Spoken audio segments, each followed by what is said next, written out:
सयान भैलू गोरिया सयान भैलू गोरिया सयान भैलू गोरिया नैहरे में रही के सयान भैलू गोरिया नैहरे में रही के सयान भैलू गोरिया अब नहीं लइका तू जवान भैलू गोरिया जवान भैलू गोरिया नैहरे में रही के सयान भैलू गोरिया नैहरे में रही के सयान भैलू गोरिया बाबा अंगनैया में खेललू बकैया भैलू सयान अब छोड़ा लड़ी कैया बाबा अंगनैया में खेललू बकैया भैलू सयान अब छोड़ा लड़ी कैया दर्शन देहलू महान भैलू गोरिया महान भैलू गोरिया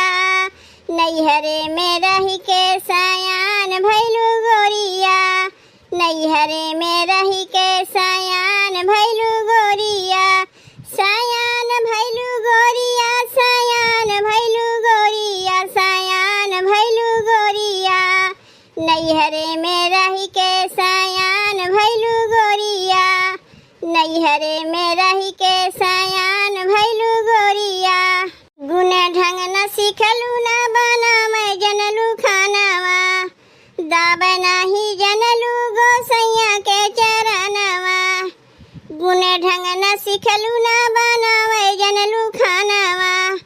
दाब नाही जनलू गोसैया के चरणवा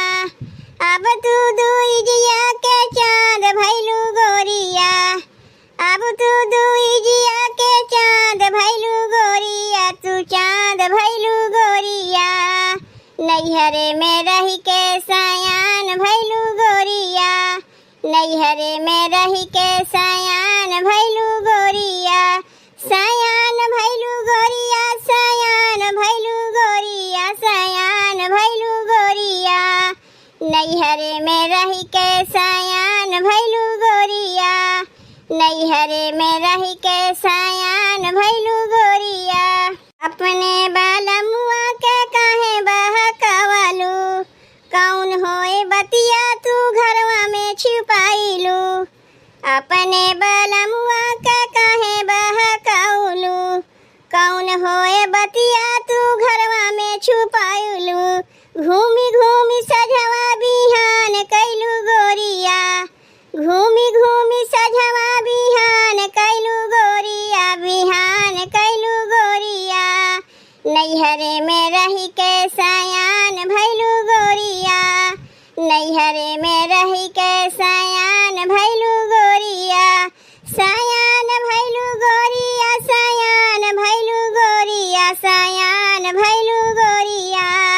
नैहरे में रही के सयान भैलू गोरिया नैहरे में रही के सयान भैलू गोरिया अब नाही लइका तू जवान भैलू गोरिया अब नाही लइका तू जवान भैलू गोरिया जवान भैलू गोरिया नैहरे में रही के सयान भैलू गोरिया नैहरे में रही के सयान भैलू गोरिया। तो अब भैया बहनी हमरे लोग के गीतिया कैसन लाग? अगर अच्छा लाग हो तो वीडियो के लाइक कर दियो, चैनल का सब्सक्राइब कर दियो भैया बहनी।